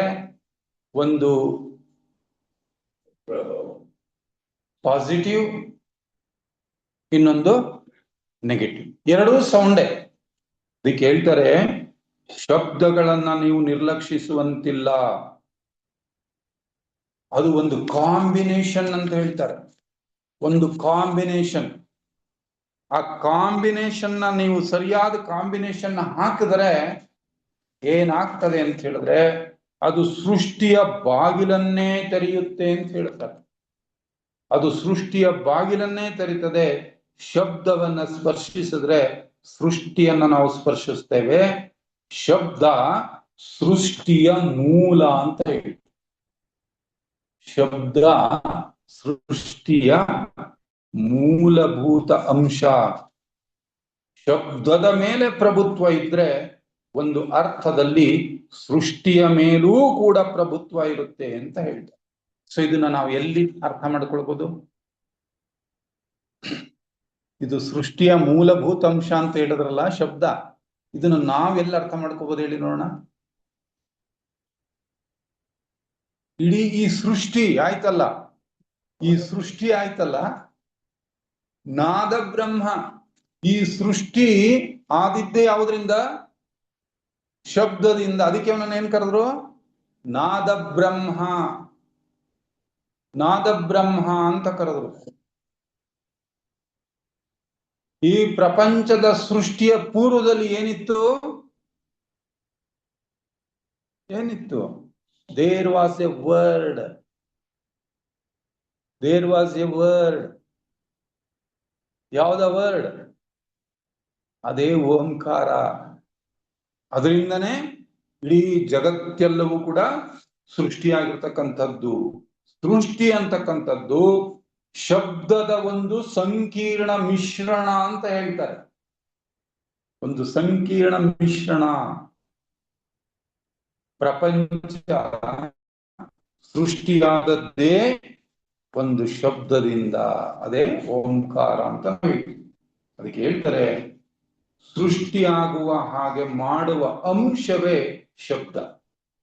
ಈಗ ಇಡೀ ಸೃಷ್ಟಿ ಅನುರಣಿಸ್ತಾ ಇದೆ ಅಂತ ಹೇಳ್ತಾರೆ. ಇಡೀ ಅನುರಣನೆ ಏನ್ ಹೇಳ್ಬೇಕ ಪದಕ್ಕೆ? ಒಂದು ವೈಬ್ರೇಟ್ ಆಗ್ತಾ ಇದೆ, ಕಂಪನ ಆಗ್ತಾ ಇದೆ. ಆದ್ರೆ ನಮಗೆ ಕೇಳಿಸ್ತಾ ಇದೆಯಾ? ನಮಗ್ ಕೇಳಿಸ್ತಾ ಇದೆಯಾ? ಅದಕ್ಕೆ ಹೇಳ್ತಾರೆ, ಕೇಳುವ ಸೂಕ್ಷ್ಮತೆ ಇಲ್ಲದೆ ಇದ್ರೆ ನಮಗೆ ಯಾವುದು ಕೇಳಿಸೋದಿಲ್ಲ. ಕೇಳುವ ಸೂಕ್ಷ್ಮತೆ ನಮ್ಗಿಲ್ಲದೆ ಇದ್ರೆ ಯಾವುದು ನಮಗೆ ಕೇಳಿಸಲ್ಲ. ಸೂಕ್ಷ್ಮತೆ ಇದ್ರೆ ಸುಮ್ಮನೆ ನಾವು ಕೂತ್ಕೊಂಡಿದ್ದಾಗ್ಲೂ, ನಿಶಬ್ದವಾಗಿ ಕೂತ್ಕೊಂಡಿದ್ದಾಗ್ಲೂ ಒಂದು ಶಬ್ದ ಕೇಳ್ಬರ್ತದೆ. ಶಬ್ದದೊಳಗಣ ನಿಶಬ್ದದಂತೆ ವಚನ ಬರ್ತದೆ ಶಾಂತ, ಶಬ್ದದೊಳಗಣ ನಿಶಬ್ದದಂತೆ ಅಂತ ಹೇಳ್ತಾರೆ ಶರಣರು. ಆ ಶಬ್ದದೊಳಗಡೆ ಒಂದು ನಿಶಬ್ದ ಇದೆ, ಅಲ್ಲಮ ಪ್ರಭುಗಳ ವಚನ ಅದು. ಅಲ್ಲೂ ಒಂದು ಶಬ್ದ ಇದೆ. ಅಂದ್ರೆ ಈ ಮಂತ್ರ ಅಂದ್ರೆ ಕೇವಲ ಅದು ಮಾತನಾಡುವಂಥದ್ದಲ್ಲ. ಅದಕ್ಕೆ ಮಂತ್ರ ಹೇಳ್ರಿನಲ್ಲ ಬಹುತೇಕ, ಮಂತ್ರ ಪಠನೆ ಅಂತಾರೆ ಅದಕ್ಕೆ. ಮಂತ್ರ ಹೇಳ್ರಿ ಅಂದ್ರೆ ಬೇರೆ, ಮಂತ್ರ ಪಠನೆ ಅಂದ್ರೆ ಬೇರೆ. ಮಂತ್ರವನ್ನ ನಾವು ಪಠನೆ ಮಾಡಬೇಕು. ಅದಕ್ಕೆ ಹೇಳ್ತಾರೆ ಈ ಮಂತ್ರ ಅಂತಕ್ಕಂಥದ್ದಿದೆಯಲ್ಲ, ಅದು ಪಠಿಸುವುದು. ನಮ್ಮ ದೇಹ, ನಾವೆಲ್ಲ ಏನಿದ್ದೀವಿ ನಾವೆಲ್ಲರೂ ಕೂಡ ಶಬ್ದದ ಒಂದು ವಿನ್ಯಾಸ. ನಾವು ಹೇಳ್ತಕ್ಕಂತಹ ಒಂದು ಸರಿಯಾದ ಮಂತ್ರ ಒಂದು ಬೃಹತ್ತಾದ ಒಂದು ಬ್ರಹ್ಮಾಂಡಕ್ಕೆ ಒಂದು ಬಾಗಿಲು ಅಂತ ಹೇಳ್ತಾರೆ. ಒಂದು ಮಂತ್ರ ಅಂದ್ರೆ ಅದೇನು ಅಂದ್ರೆ, ಒಂದು ಮಂತ್ರವನ್ನ ಸರಿಯಾಗಿ ನಾವು ಪಠಿಸಿದ್ರೆ ಆ ಬೃಹತ್ತಾದ ಬ್ರಹ್ಮಾಂಡಕ್ಕೆ ನಾವು ಬಾಗಿಲಾಗ್ತೇವೆ ಆ ಮಂತ್ರ ಅಂತ ಹೇಳಿ. ಅದಕ್ಕೆ ಈ ಮಂತ್ರಗಳನ್ನ ಬಳಸಿ ಮಾಡ್ತಕ್ಕಂಥ ಒಂದು ಸಾಧನೆ ಕೂಡ ಇದೆ, ಅದನ್ನ ಮಂತ್ರ ಯೋಗ ಅಂತ ಕರೀತಾರೆ. ಮಂತ್ರಗಳನ್ನೇ ಉಚ್ಚಾರ ಮಾಡ್ತಾ ಮಾಡ್ತಾ ಮಾಡ್ತಾನೆ ಸಾಧನೆ ಮಾಡುವಂತಹ ಒಂದು ಸ್ಥಿತಿ ಇದೆ, ಅದನ್ನ ಮಂತ್ರ ಯೋಗ ಅಂತ ಕೂಡ ಕರೀತಾರೆ. ಹಾಗಾಗಿ ಈ ಮಂತ್ರಗಳ ಬಗ್ಗೆ ನಾವು ಕೇವಲವಾಗಿ ಅರ್ಥ ಮಾಡ್ಕೊಳ್ಳಂಗಿಲ್ಲ, ಕೇವಲವಾಗಿ ಅರ್ಥ ಮಾಡ್ಕೊಳ್ಳಂಗಿಲ್ಲ. ಇಲ್ಲಿ ನಮ್ಮ ಭಾರತ ದೇಶದಲ್ಲಿ ಬಳಕೆಯಲ್ಲಿರ್ತಕ್ಕಂಥ ಮಂತ್ರಗಳು ಸಾಮಾನ್ಯವಾಗಿ ನಮ್ಮ ವೇದಗಳಿಂದ ಆರಿಸಿರ್ತಕ್ಕಂಥ ಮಂತ್ರಗಳೇ.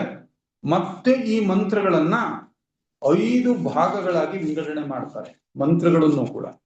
ಯಾವುದು ಅದು 5 ಭಾಗ ಅಂದ್ರೆ, ನಂಬಿಕೆಯಿಂದ ಕೆಲಸ ಮಾಡ್ತಕ್ಕಂಥ ಮಂತ್ರಗಳು, ಸಾಹಚರ್ಯೆಯಿಂದ ವಿಶೇಷ ಸಂಬಂಧದಿಂದ ಕೆಲಸ ಮಾಡ್ತಕ್ಕಂಥ ಮಂತ್ರಗಳು, ಪರಸ್ಪರ ಒಮ್ಮತ ಅಥವಾ ಸಮ್ಮತದ ಆಧಾರದ ಮೇಲೆ ಕೆಲಸ ಮಾಡ್ತಕ್ಕಂಥ ಮಂತ್ರಗಳು, ಶಬ್ದಾರ್ಥದ ಆಧಾರದ ಮೇಲೆ ಕೆಲಸ ಮಾಡ್ತಕ್ಕಂತಹ ಮಂತ್ರಗಳು, ಅರ್ಥಕ್ಕೆ ಸ್ವಲ್ಪವೂ ಸಂಬಂಧವಿಲ್ಲದೆ ಬರೀ ಶಬ್ದದ ಆಧಾರದ ಮೇಲೆ ಕೆಲಸ ಮಾಡುವ ಮಂತ್ರಗಳು. ನೋಡಿ, ಈ ಮಂತ್ರಗಳನ್ನು ಕೂಡ ಅವರು ನಮ್ಮ ಲೆಟ್ಬಿಟ್ರ್ ಅವರು ಇದನ್ನು ಎಷ್ಟು ವಿವರವಾಗಿ ಬರೀತಾರೆ ಅಂದ್ರೆ, ನಾವು ಇಲ್ಲಿ ನಾವು ಪೂರ್ಣವಾಗಿ ಏನೋ ವಿಚಾರನ ಮಂಡಿಸೋಕ್ಕಾಗಲ್ಲ. ಸೋದರಿಯವರು ಹೇಳ್ತಾ ಇದ್ರು, ಜ್ಯೋತಿ ಅಕ್ಕವರು, ಸಂಕ್ಷಿಪ್ತವಾಗಿ ಅದನ್ನ ರುಚಿ ತೋರ್ಸೋ ತರ ನಿಜವಾಗ್ಲೂ ನೀವು ಓದ್ಬೇಕು.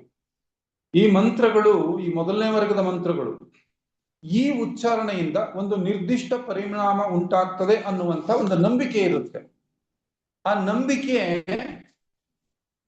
ಯಾವ ಉಚ್ಚಾರ ಮಾಡತಕ್ಕಂಥ ವ್ಯಕ್ತಿನಲ್ಲಿ, ಆ ಮಂತ್ರಗಳಿಂದ ಪ್ರಯೋಜನವನ್ನು ಪಡ್ಕೊಳ್ತಕ್ಕಂತಹ ವ್ಯಕ್ತಿ, ಆ ಇಬ್ಬರಲ್ಲೂ ಕೂಡ ಆ ನಂಬಿಕೆ ಇರಬೇಕು.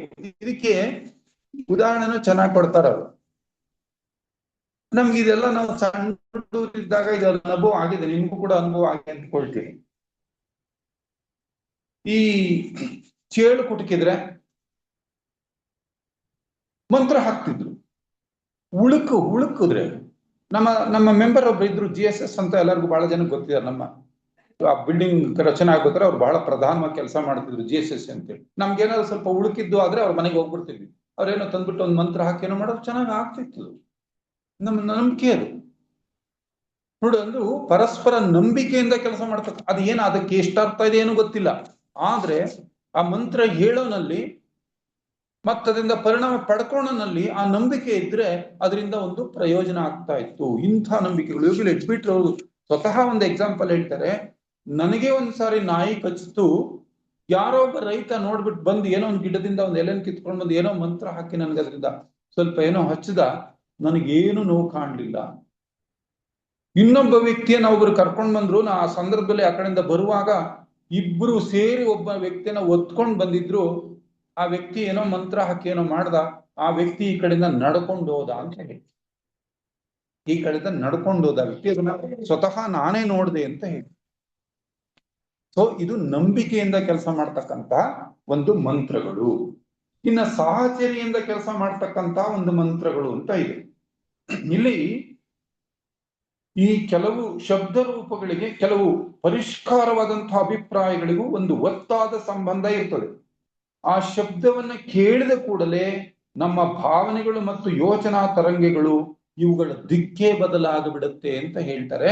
ಅದಕ್ಕೆ ಅವರೊಂದು ಎಕ್ಸಾಂಪಲ್ ಕೂಡ ಕೊಡ್ತಾರೆ. ಇದು ನಮ್ಗೆ ಅನುಭವಕ್ಕೆ ಬಂದಿರುವಂತಹ ಎಕ್ಸಾಂಪಲ್. ದೇಶಭಕ್ತಿ ಗೀತೆಗಳು, ಶಾಲೆನಲ್ಲಿ ಪ್ರೇಯರ್ ಯಾಕೆ ಮಾಡಿಸ್ತಾರೆ? ಸುಮ್ಮನೆ ಮಾಡಿಸ್ತಾರ? ಒಂದು ನಾಡಗೀತೆ, ಒಂದು ದೇಶಭಕ್ತಿ ಗೀತೆ ಹಾಡುವಾಗ ಅದನ್ನು ಸ್ವಲ್ಪ ನಾವು ಗಮನಪೂರ್ವಕವಾಗಿ ಹಾಡಿದ್ರೆ, ಇವತ್ತಿಗೂ ನಮ್ಗೆ ನೋಡಿ, ರಾಷ್ಟ್ರಗೀತೆ ಹಾಡ್ತಾ ಇದ್ರೆ, ಎಲ್ಲಾದ್ರೂ ದಾರಿನಲ್ಲಿ ಹೋಗ್ತಾ ಇರ್ಬೇಕಾದ್ರೆ ರಾಷ್ಟ್ರಗೀತೆ ಹಾಡಿದ್ರೆ ನಮಗೆ ಅರಿವಿಲ್ದಂತೆ ನಿಂತ್ಕೊಳ್ಳೋ ತರ ಆಗುತ್ತೆ. ನಾವು ಹೋಗ್ತಾ ಇದ್ದವ್ರು ನಿಂತ್ಕೊಳ್ತೀವಿ, ನಮಗೆ ಗೊತ್ತೇ ಆಗಲ್ಲ, ಆದ್ರೆ ನಿಂತು ಬಿಡ್ತೀವಿ ನಾವು. ಇದೆಲ್ಲದಕ್ಕೂ ಕೂಡ ಒಂದು ಪ್ರಯೋಜನ ಇದೆ. ಕೂಡಲೇ ಇದಕ್ಕೆ ಜವಾಬು ರೂಪದಲ್ಲಿ ನಿಸ್ವಾರ್ಥ ಭಾವನೆಗೆ ತಕ್ಕಂತೆ ಉನ್ನತ ಮಟ್ಟದಿಂದ ಅನುಗ್ರಹ ಶಕ್ತಿಯ ಸುರಿಮಳೆ ಧುಮುಕುತ್ತದೆ.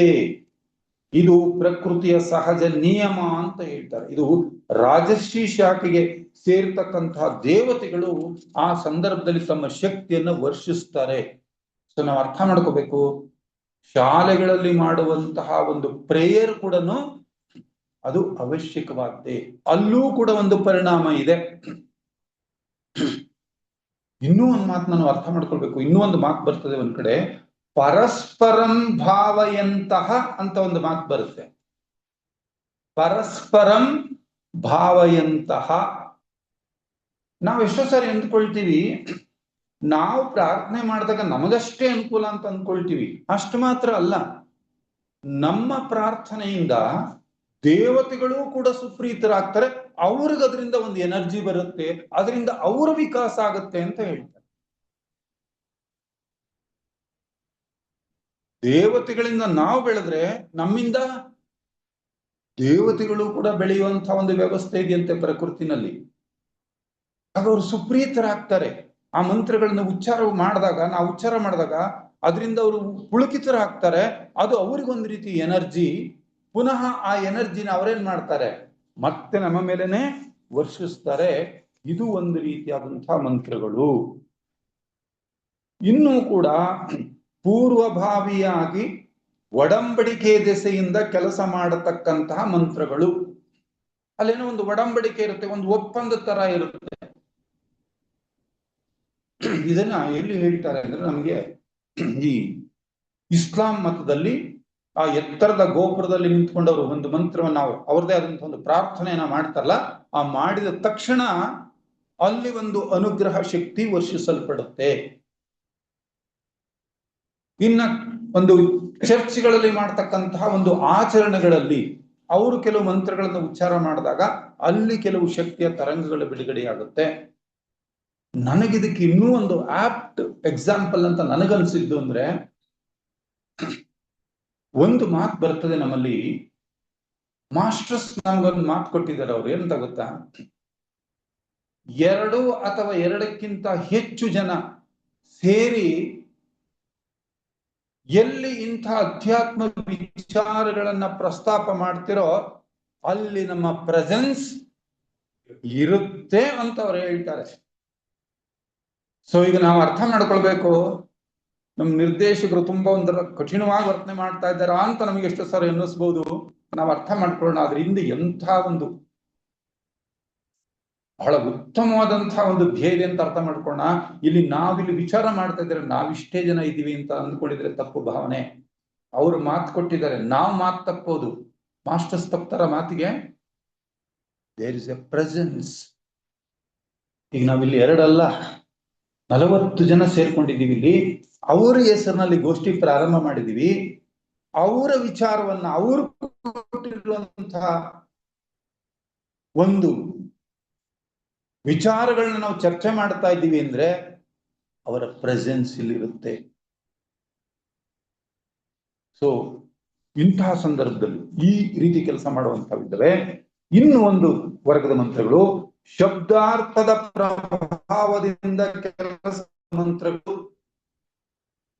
ಇವು ಹೆಂಗಂದ್ರೆ, ಒಬ್ಬ ಮನುಷ್ಯ ದೃಢವಾದ ನಂಬಿಕೆಯಿಂದ ನಿರ್ದಿಷ್ಟವಾದಂತಹ ಕೆಲವು ಶಬ್ದಗಳನ್ನ ಪುನಃ ಪುನಃ ಉಚ್ಚಾರಣೆ ಮಾಡಿದಾಗ ಅವನ ಮೆದುಳು ಮತ್ತು ಮನಸ್ಸಿನ ಮೇಲೆ ಅಚ್ಚು ಹೊತ್ತಿದ ಹಾಗೆ ಆಗಿ ಅವನ ಒಂದು ಇಚ್ಛಾಶಕ್ತಿಯನ್ನು ಅವು ಬಲಪಡಿಸುತ್ತವೆ.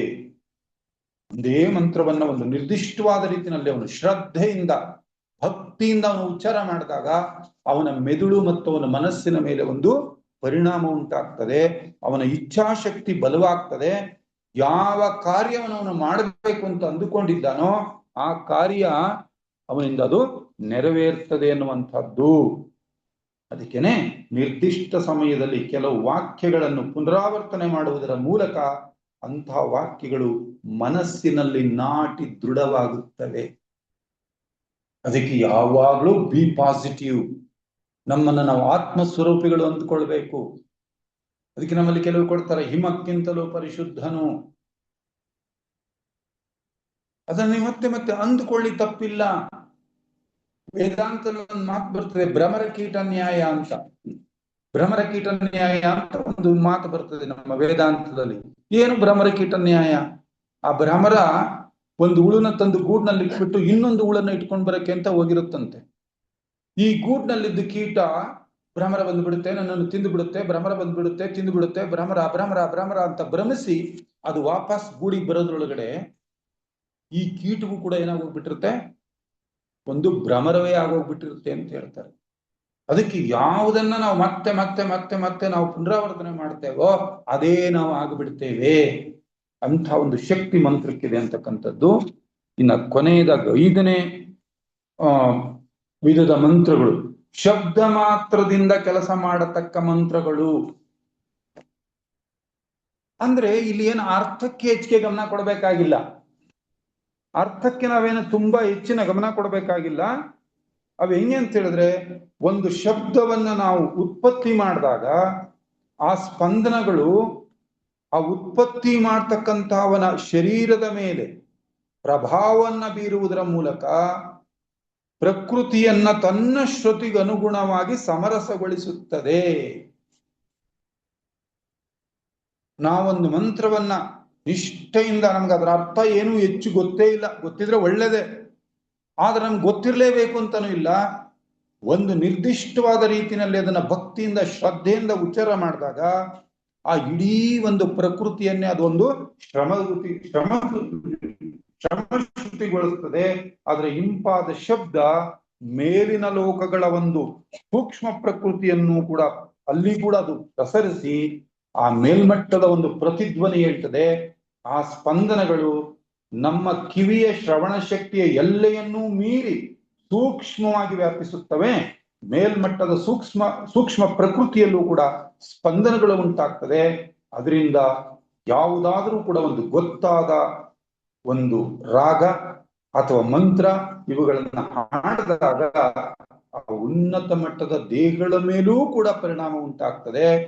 ಅಷ್ಟು ಮಾತ್ರ ಅಲ್ಲ, ಇನ್ನೂ ಮುಂದುವರೆದು ಆ ಅತಿವಾಯು ತತ್ವಗಳ ಮೇಲೂ ಪರಿಣಾಮ ಆಗ್ತದೆ. ಸೊ ಇದರಿಂದ ಏನಾಗ್ತದೆ ಅಂತ ಹೇಳಿದ್ರೆ, ಆ ಉಚ್ಚಾರ ಮಾಡಿದ ವ್ಯಕ್ತಿಯ ಮೇಲೆ ಅಷ್ಟೇ ಅಲ್ಲದೇನೆ ಇಡೀ ಪ್ರಕೃತಿಯ ಮೇಲೆ ಎಲ್ಲವೂ ಕೂಡ ಅದರ ಪರಿಣಾಮ ವ್ಯಾಪಿಸ್ತದೆ. ಹೀಗೆ ಶಬ್ದ ಮಾತ್ರದಿಂದನೇ ಕೆಲಸ ಮಾಡ್ತಕ್ಕಂತಹ ಒಂದು ಮಂತ್ರಗಳು ಕೇವಲ ಸ್ಥೂಲ ಲೋಕದ ಪ್ರಕೃತಿಯ ಮೇಲೆ ಖಚಿತವಾದ ಪರಿಣಾಮವನ್ನು ಉಂಟು ಮಾಡದ ಅಲ್ಲದೇನೆ ಆ ಮಂತ್ರಗಳನ್ನು ಅನುಸರಿಸಿ ಸೂಕ್ಷ್ಮ ಪ್ರಕೃತಿಯಲ್ಲೂ ಕೂಡ ಪ್ರತಿಧ್ವನಿತವಾಗಿ ಸ್ಪಂದನಗಳನ್ನ ಮೇಲಿನ ಲೋಕಗಳಿಗೂ ಅವು ವ್ಯಾಪಿಸುತ್ತವೆ. ಇದರ ಪರಿಣಾಮ ಏನಾಗುತ್ತೆ, ಮಂತ್ರವನ್ನ ಉಚ್ಚರಿಸುವವನ ಮೇಲೂ ಪರಿಣಾಮ, ಉಚ್ಚರಿಸುವವನ ಸ್ಥೂಲ ದೇಹ, ಕಾಮದೇಹ, ಇನ್ನೂ ಉನ್ನತ ಮಟ್ಟದ ದೇಹಗಳ ಮೇಲೂ ಪರಿಣಾಮ, ಜೊತೆಗೆ ಆ ಇಡೀ ಪರಿಸರದ ಮೇಲೇನೆ ಅದರ ಪರಿಣಾಮ ಉಂಟಾಗ್ತದೆ. ನೋಡಿ, ಅದಕ್ಕೆ ತಗೊಂಡಿದ್ದೀನಿ ನಾನು ಅದನ್ನ. ಅದಕ್ಕೆ ನಾವು ಕೆಲವಾರು ಉದಾಹರಣೆಗಳನ್ನ ಕೊಡೋದಾದ್ರೆ, ಮೊದಲನೇದಾಗಿ ಓಂಕಾರ ಹೇಳ್ತಾರೆ. ಭಕ್ತಿಯಿಂದ ಶ್ರದ್ಧೆಯಿಂದ ನೀವು ಯಾವುದೇ ಒಂದು ಸಮಾರಂಭ, ಯಾವುದೇ ಒಂದು ಗೋಷ್ಠಿ, ನಮ್ಮ ಪ್ರತಿನಿತ್ಯದ ಧ್ಯಾನ, ಪ್ರತಿನಿತ್ಯದ ಅಧ್ಯಯನ ಇವುಗಳನ್ನ ಮಾಡುವುದಕ್ಕೆ ಪೂರ್ವಭಾವಿಯಾಗಿ ನೀವು ಓಂಕಾರವನ್ನ ಪಠಿಸಿ ನೀವು ನಿಮ್ಮ ಮುಂದಿನ ಕಾರ್ಯವನ್ನ ಪ್ರಾರಂಭಿಸಿದ್ರೆ ಅದು ಇನ್ನೂ ಹೆಚ್ಚು ಪ್ರಬುದ್ಧಮಾನವಾಗಿ ನಡೀತದೆ ಆ ಕಾರ್ಯ. ಲೆಡ್ಬಿಟ್ ಅವ್ರು ಹೇಳ್ತಾರೆ, ಸಾಧನೆಯ ಹಾದಿಯಲ್ಲಿ ಸಹಾಯಕರವಾದ ಯಾವ ಸಣ್ಣ ವಿಷಯವನ್ನು ಬಳಸಿಕೊಳ್ಳುವುದನ್ನು ನಾನು ಅನುಮೋದಿಸುತ್ತೇನೆ ಅಂತ ಅವರು ಯೋಗಿ ಲೆಡ್ಬಿಟ್ರು ಗುರುಗಳು ಯೋಗ ಪತ್ರದಲ್ಲಿ ಬರೀತಾರೆ. ಯಾವ ಒಂದು ಸಣ್ಣ ವಿಷಯವನ್ನು ನಾನು ಕಡೆಗಣಿಸುವುದಿಲ್ಲ ಅಂತ ಬರೀತಾರೆ. ಬಳಸ್ಕೋಬಹುದು ನಾವು ಇದನ್ನೆಲ್ಲ. ಆ ಓಂಕಾರವನ್ನ ಅಲ್ಲಿ 3 ಅಕ್ಷರಗಳು ಬರುತ್ತೆ, ಆ ಉ ಮತ್ತು ಮ. ನಾವು ಅದನ್ನ ಸ್ಪಷ್ಟವಾಗಿ ಉಚ್ಚರಿಸಿದ್ರೆ we can feel ourselves. ಅ ಅನ್ನುವಾಗ ನಾಭಿಯ ಪ್ರದೇಶದಲ್ಲಿ, ಅಂದ್ರೆ ಅದು ಈ ಸ್ಥೂಲ ಲೋಕವನ್ನ ಪ್ರತಿನಿಧಿಸಿದ್ರೆ, ಉಕಾರ ಎದೆಯ ಭಾಗದಲ್ಲಿ, ಅಂದ್ರೆ ನಮ್ಮ ರಾಗ ಭಾವನೆಗಳನ್ನ ಪ್ರತಿನಿಧಿಸುತ್ತೆ. ನಾವು ಮಕಾರವನ್ನ ಬಾಯಿ ಮುಚ್ಚಿ ಮಕಾರವನ್ನು ಉಚ್ಚರಿಸುವಾಗ ನಮ್ಮ ಮೌನ ಮನಸ್ಸು ಮತ್ತು ಇನ್ನೂ ಮುಂದಿನ ಹಂತಕ್ಕೆ ನಮ್ಮನ್ನ ಕರೆದುಕೊಂಡು ಹೋಗುವಂತ ಶಕ್ತಿ ಆ ಓಂಕಾರಕ್ಕಿದೆ. ಸಮಯ ಆಗ್ತಾ ಇದೆ. ಇನ್ನ ಗಾಯತ್ರಿ ಮಂತ್ರವನ್ನ ಕುರಿತು ಹೇಳೋದಾದ್ರೆ ನೋಡಿ, ಇಲ್ಲಿ ಓಂ ಭೂಹು, ಓಂ ಭುವಃ, ಓಂ ಸುವಃ ಅಂತ ನಾವು ಏನ್ ಭೂ ಅನ್ನುವಾಗ ಈ ಭೂಲೋಕ, ಭೂಹು ಅನ್ನುವಾಗ ಭೂವರ್ಲೋಕ, ಸುವರ್ಲೋಕ, ಮಹರ್ಲೋಕ, ನಾವೇನ್ ಹೇಳ್ತೀವಿ, ಒಂದೊಂದು ಲೋಕಕ್ಕೂ ನಿರ್ದಿಷ್ಟವಾದಂತಹ ಒಂದು ದೇವಗಣ ಇರ್ತದೆ. ಆ ಮಂತ್ರವನ್ನು ಶ್ರದ್ಧೆಯಿಂದ ಭಕ್ತಿಯಿಂದ ಉಚ್ಚರಿಸಿದ ಕೂಡಲೇ ಆಯಾ ಲೋಕಕ್ಕೆ ಸಂಬಂಧಪಟ್ಟ ದೇವತೆಗಳೆಲ್ಲ ಹಾಜರಾಗ್ತಾರೆ. ನಾವು ಯಾವ ಕಾರ್ಯ ಯಶಸ್ವಿಯಾಗಿ ನಡೀಲಿ ಅಂತ ಅಂದುಕೊಂಡಿದ್ವೋ ಆ ಕಾರ್ಯವನ್ನ ಮಾಡ್ಲಿಕ್ಕೋಸ್ಕರ ಅವರು ಅತ್ಯಂತ ಆನಂದೋತ್ಸಾಹದಿಂದ ಅಲ್ಲಿ ಭಾಗವಹಿಸ್ತಾರೆ ಅಂತ ಹೇಳ್ತಾರೆ. ಅತ್ಯಂತ ಆನಂದದಿಂದ ಭಾಗವಹಿಸ್ತಾರೆ. ನಾವೀಗ ಏನ್ ಮಾಡ್ಬೋದು, ಬಳಸ್ಕೋಬೇಕಾದ ಯಾರ ಡ್ಯೂಟಿ?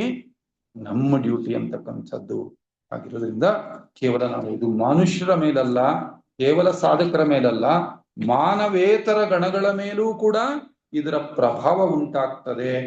ಜೊತೆಗೆ ಆ ಮಂತ್ರವನ್ನು ನಾವು ಗಾಯತ್ರಿ ಮಂತ್ರವನ್ನು ಸ್ಪಷ್ಟವಾಗಿ ಉಚ್ಚಾರ ಮಾಡಿದಾಗ ಯಾವ ದಿಕ್ಕಿನಲ್ಲಿ ಸೂರ್ಯ ಇದ್ದಾನೋ ಆ ದಿಕ್ಕಿನಿಂದ ಒಂದು ಶಕ್ತಿಯ ಶಲಾಕೆ ಆ ಸಾಧಕನ ಹೃದಯವನ್ನ ಪ್ರವೇಶಿಸಿ ಅಲ್ಲಿ ಅದು ಪ್ರಜ್ವಲಿಸಿ ಮತ್ತೆ ತನ್ಮೂಲಕ ಅಲ್ಲಿಂದ ಹೊರಹೊಮ್ಮಿ ಅದು ಇಡೀ ವಿಶ್ವವನ್ನ ಪ್ರಭಾವಿಸ್ತದೆ.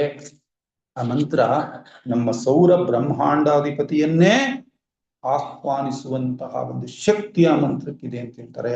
ಹಾಗಾಗಿ ಶಬ್ದ ಅಂತಕ್ಕಂಥದ್ದು ಕೇವಲ ನಾವು ಅದನ್ನು ಶಬ್ದ ಅಂತ ಅರ್ಥ ಮಾಡ್ಕೊಳ್ತಕ್ಕಂಥದ್ದಲ್ಲ, ಅದಕ್ಕೆ ಬೇಕಾದಷ್ಟು ಪ್ರಭಾವ ಇದೆ ಅನ್ನುವಂಥದ್ದು. ಕೊನೆಯಲ್ಲಿ ಒಂದು ಎಕ್ಸ್ಪೆರಿಮೆಂಟ್ ಕೂಡ ಮಾಡಿದ್ದಾರೆ. ನಮ್ಗೆ ಏನು ಚಕ್ರಗಳಿದೆ ಆ ಚಕ್ರಗಳ ಮೇಲೆ ಎಕ್ಸ್ಪೆರಿಮೆಂಟ್ ಮಾಡ್ತಾ ಹೇಳ್ತಾರೆ, ಈ ಸಂಗೀತ ಗೊತ್ತಿರ್ತದೆ. ನಮ್ಮ ಮೂಲಾಧಾರ ಚಕ್ರ ಹಂಸಧ್ವನಿ ಅನ್ನೋದೊಂದು ರಾಗ, ಸಂಗೀತದಲ್ಲಿ ಹಂಸಧ್ವನಿ ರಾಗ. ಆ ಹಂಸಧ್ವನಿ ರಾಗವನ್ನ ಸರಿಯಾಗಿ ಹಾಡಿದ್ರೆ ನಮ್ಮ ಮೂಲಾಧಾರ ಜಾಗೃತವಾಗ್ತದೆ ಅಂತ ಒಂದು ಎಕ್ಸ್ಪೆರಿಮೆಂಟ್ ಇಂದ ಕಂಡಿದೆ. ಇನ್ನು ಯಮನ ರಾಗ ಅಂತ ಒಂದು ರಾಗ, ಅದನ್ನ ಹಾಡಿದಾಗ ನಮ್ಮ ಸ್ವಾಧಿಷ್ಠಾನ ಚಕ್ರ ಜಾಗೃತವಾಗ್ತದೆ ಅಂತ. ಮಲ್ಕನ್ ರಾಗವನ್ನ ನಾವು ನುಡಿಸಿದಾಗ ಮಣಿಪೂರಕ ಚಕ್ರ ಜಾಗೃತವಾಗ್ತದೆ. ಇನ್ನು ಅಹಿಲ್ ಭೈರವಿ ಅಂತಕ್ಕಂಥ ರಾಗವನ್ನ ನುಡಿಸಿದಾಗ ಅನಾಹತ ಚಕ್ರ ಜಾಗೃತವಾಗ್ತದೆ. ದೇಶ್ ಅಂತಕ್ಕಂಥ ಒಂದು ರಾಗವನ್ನ ನುಡಿಸಿದ್ರೆ ನಮ್ಮ ವಿಶುದ್ಧಿ ಚಕ್ರ ಜಾಗೃತವಾಗ್ತದೆ. ಭಾಗ್ಯಶ್ರೀ ಅಂತಕ್ಕಂಥ ರಾಗವನ್ನ ನುಡಿಸಿದಾಗ ಅಥವಾ ಕೇಳಿದಾಗ ನಮ್ಮ ಆಜ್ಞಾ ಚಕ್ರ, ಮತ್ತು ದರ್ಬಾರಿ ರಾಗ ಅಂತ ನಾವು ಕೇಳಿದ್ವಿ ನಮ್ಮ ಹಿಂದೂಸ್ತಾನಿಗೆ, ಆ ದರ್ಬಾರಿ ರಾಗವನ್ನ ನಾವು ಹಾಡಿದಾಗ ಅಥವಾ ಅದನ್ನು ಕೇಳಿದಾಗ ನಮ್ಮ ಸಹಸ್ರಾರ ಚಕ್ರದಲ್ಲಿ ಅದರ ಒಂದು ಸ್ಪಂದನಗಳು ಉಂಟಾಗಿ ನಮ್ಮಲ್ಲಿ ಆ ಒಂದು ಚಕ್ರಗಳು ಜಾಗೃತವಾಗ್ತದೆ ಅಂತ ಹೇಳ್ತಾರೆ. ಹಾಗಾಗಿ ಮಂತ್ರ ಅಂತಕ್ಕಂಥದ್ದು ಕೇವಲ ಶಬ್ದ ಅಂತ ನಾವು ಅರ್ಥ ಮಾಡ್ಕೊಳ್ತಕ್ಕಂಥದ್ದಲ್ಲ. ಕೊನೆಗೆ ಬರುತ್ತಾ ಯಾವ ಸ್ಥಿತಿ ನಾವು ಬರಬೇಕು ಅಂತ ಹೇಳ್ತಾರೆ ಅಂದ್ರೆ, ನಮ್ಮ ಮಾತು ಕೂಡ ಒಂದು ಮಂತ್ರವಾಗಿರುತ್ತೆ. ನಮ್ಮ ಮಾತೇ ಮಂತ್ರವಾದ ಮಟ್ಟಕ್ಕೆ ನಾವು ತಯಾರಾಗಬೇಕು ಅಂತ.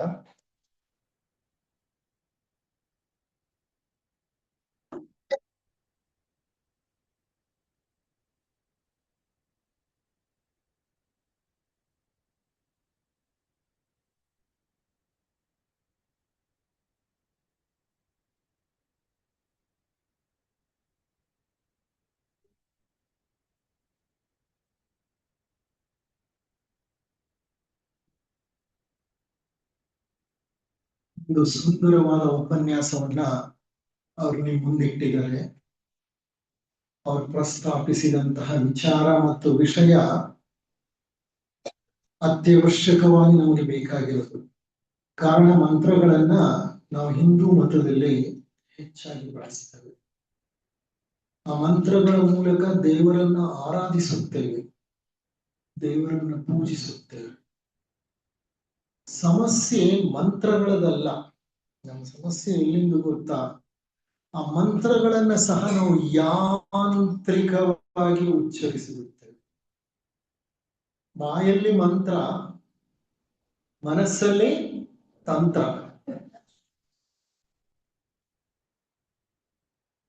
ಮಾಡಲ್ಲ, ಆ ಮಂತ್ರದ ಬಲ ಕ್ಷೀಣಿಸಿ ಹೋಗುತ್ತೆ, ಅದರಿಂದ ಒಳಿತಾಗುವುದಿಲ್ಲ. ಅದಕ್ಕೆ ಹೇಳೋದು, ನಾವು ಪ್ರಜ್ಞಾಪೂರ್ವಕವಾಗಿ ಮಾಡ್ಬೇಕದನ್ನ. ಮಹಾಮಂತ್ರ ಅಂತ ಹೇಳ್ತೀವಿ ನಾವು ಗಾಯತ್ರಿ ಮಂತ್ರವನ್ನ. ಬಹಳ ಪವರ್ಫುಲ್, ಶಕ್ತಿಯುತವಾದಂತಹ ಮಂತ್ರ, ಬಹಳ ಶ್ರೇಷ್ಠವಾದಂತಹ ಮಂತ್ರ. ಪ್ರಣವವಂತೂ, ಓಂಕಾರವಂತೂ ಅದು ನಾದ ಬ್ರಹ್ಮ, ಸೃಷ್ಟಿಯ ಪ್ರಾರಂಭದಲ್ಲೇ ಉಂಟಾಗಿದ್ದು. ಅದನ್ನ ವಿಜ್ಞಾನ ಸಹ ಒಪ್ಪಿಕೊಳ್ತಾ ಇದೆ.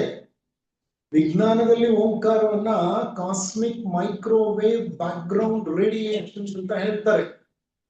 ಕಾಸ್ಮಿಕ್ ಮೈಕ್ರೋವೇವ್ ಬ್ಯಾಕ್ಗ್ರೌಂಡ್ ರೇಡಿಯೇಷನ್ 1976ರಲ್ಲಿ ಪೆನ್ಸಿಯಾಸ್ ಬ್ರದರ್ಸ್ ಅಂತ ಇಬ್ಬರು ವಿಜ್ಞಾನಿಗಳು ಅಖಿಲಾಂಡ ಕೋಟಿ ಬ್ರಹ್ಮಾಂಡದಲ್ಲಿ ಒಂದು ಬ್ಯಾಕ್ಗ್ರೌಂಡ್ ಸೌಂಡ್ ಇದೆ ನೋಡಿ. ಈಗ ಇಲ್ಲಿ ಬ್ಯಾಕ್ಗ್ರೌಂಡ್ ಸೌಂಡ್ ಇದೆಯಾ ಇಲ್ವಾ? ಬೆಳಿಗ್ಗೆಯಿಂದ ಬರ್ತಾ ಇದೆಯಾ ಇಲ್ವಾ ಬ್ಯಾಕ್ಗ್ರೌಂಡ್ ಸೌಂಡ್? ಈ ತರ ಅಖಿಲಾಂಡ ಕೋಟಿ ಬ್ರಹ್ಮಾಂಡದಲ್ಲಿ ಸೃಷ್ಟಿಯ ಆದಿಯಿಂದ ಹಿಡಿದು ಇದುವರೆಗೂ ಇನ್ನು ಮುಂದೇನು ಒಂದು ಬ್ಯಾಕ್ಗ್ರೌಂಡ್ ಸೌಂಡ್ ಇದೆ. ಆ ಬ್ಯಾಕ್ಗ್ರೌಂಡ್ ಸೌಂಡ್ ಅನ್ನುವಂಥದ್ದು ಈ ತರ ಸದಾ ಇರುತ್ತೆ. ಆ ಸೌಂಡ್ ಯಾವಾಗ ಉತ್ಪತ್ತಿ ಆಗಿದ್ದು ಗೊತ್ತಾ? ಅದು ಸೃಷ್ಟಿಯ ಪ್ರಾರಂಭದಲ್ಲಿ. ಆ ಕಾಸ್ಮಿಕ್ ಮೈಕ್ರೋವೇವ್ ಬ್ಯಾಕ್ಗ್ರೌಂಡ್ ರೇಡಿಯೇಷನ್ ಅನ್ನ ಡಿಟೆಕ್ಟ್ ಮಾಡಿ ತೋರಿಸ್ತಾರೆ ಅವರು, ಪೆನ್ಸಿಯಾಸ್ ಬ್ರದರ್ಸ್ ಅಂತ. ಅದು ಮತ್ತೇನೂ ಅಲ್ಲ, ಅದು ಓಂಕಾರ ಅನ್ನುವಂತಹ ಒಂದು ಅಭಿಪ್ರಾಯಕ್ಕೆ, ಅಭಿಮತಕ್ಕೆ ಬಂದಿದ್ದೀವಿ ನಾವು. ಇರಲಿ, ಒಂದು ಸುಂದರವಾದ ಉಪನ್ಯಾಸವನ್ನ ನಮ್ಮ ಸೋದರ ಜಗದೀಶ್ ಅವರು ನಮ್ಮ ಮುಂದೆ ಇಟ್ಟರು. ಯೋಗ ಮಾರ್ಗಕ್ಕೆ ತಲುಪಲು 4 ವಿಧಾನಗಳನ್ನ ಅವರು ನಮ್ಮ ಮುಂದೆ ಇಟ್ಟರು. ಮಂತ್ರಗಳು ಅಂದ್ರೆ ಏನು, ಮಂತ್ರಗಳಲ್ಲಿ ಎಷ್ಟು ವಿಧಗಳಿದೆ, ಆ ಮಂತ್ರಗಳು ನಮ್ಮ ಮೇಲೆ ಏನ್ ಪ್ರಭಾವ ಬೀರುತ್ತೆ, ಪರಿಸರದ ಮೇಲೆ ಏನ್ ಪ್ರಭಾವ ಬೀರುತ್ತೆ. ಬಹಳ ಸುಂದರವಾದ ಎಲ್ಲವನ್ನೂ ವಿಶದವಾಗಿ ವಿವರಣಾತ್ಮಕವಾಗಿ ನಿಮ್ಮ ಮುಂದೆ ಉದಾಹರಣೆಗಳ ಸಮೇತ ಇಟ್ಟಿದ್ದಾರೆ. ಈಗ ಒಂದು ಮಂತ್ರವನ್ನ ಉಚ್ಚರಿಸುತ್ತಾ ಈ ಕಾರ್ಯಕ್ರಮವನ್ನ ಮುಕ್ತಾಯ ಮಾಡೋಣ. ಇದೊಂದು ಶಾಂತಿ ಮಂತ್ರ. ಎಷ್ಟು ಶಾಂತಿ ಮಂತ್ರಗಳು ನಿಮ್ಗೆ ಗೊತ್ತು?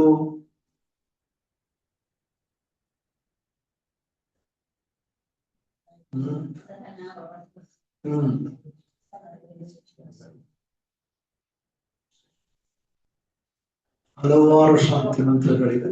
ನನಗೆ ತಿಳಿದ ಹಾಗೆ ಸುಮಾರು 16 ಶಾಂತಿ ಮಂತ್ರಗಳಿದೆ. ನಾವೊಂದು ಶಾಂತಿ ಮಂತ್ರವನ್ನ ಹೇಳಿ ಕಾರ್ಯಕ್ರಮವನ್ನು